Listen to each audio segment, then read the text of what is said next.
Lorsque l'arche était à Jérusalem, Salomon est allé à Gabaon pour adorer Dieu dans le tabernacle. De Chroniques 1, 3 et 4. Il n'y avait pas d'arche dans le tabernacle, mais c'était le tabernacle de l'assemblée de Dieu que Moïse, le serviteur de Dieu, avait construit dans le désert. Il avait une merveilleuse histoire et un système religieux très élaboré et imposant. C'est là que l'Éternel a rencontré Salomon. Loué soit Dieu, nombreux sont ceux qui ont pu le rencontrer à Gabaon, car dans ce lieu, beaucoup de choses nous parlent de l'œuvre de son fils. Salomon y a reçu quelque chose et nombreux sont ceux qui ont reçu des bénédictions. Mais qu'a fait Salomon dès que sa demande a été satisfaite? Il est retourné à Jérusalem.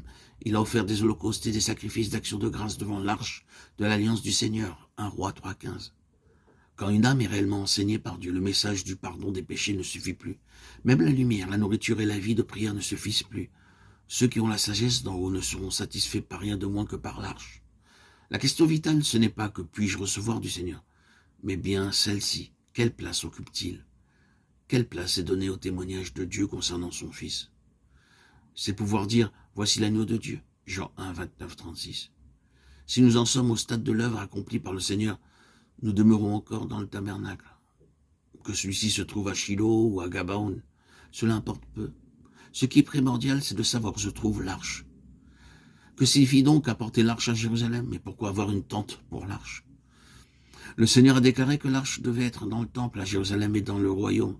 Mais c'est l'œuvre de chaque véritable David, de chaque vainqueur d'anticiper ce jour en y introduisant l'arche maintenant. Nous devons donner à Christ sa véritable place aujourd'hui. Nous ne pouvons pas mettre l'arche dans le temple maintenant, mais nous pouvons dresser une tente pour elle et la porter à Jérusalem. Tout cela, nous devons le faire en tant que principe de manière spirituelle. Tous les matériaux pour le temple furent préparés par David, quoiqu'il ne l'ait pas édifié lui-même. Nous sommes donc de ceux qui doivent préparer les matériaux et, en esprit, donner à l'arche maintenant sa véritable place.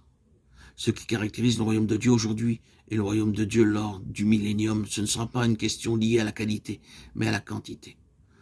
Ce que nous voyons est plus limité aujourd'hui.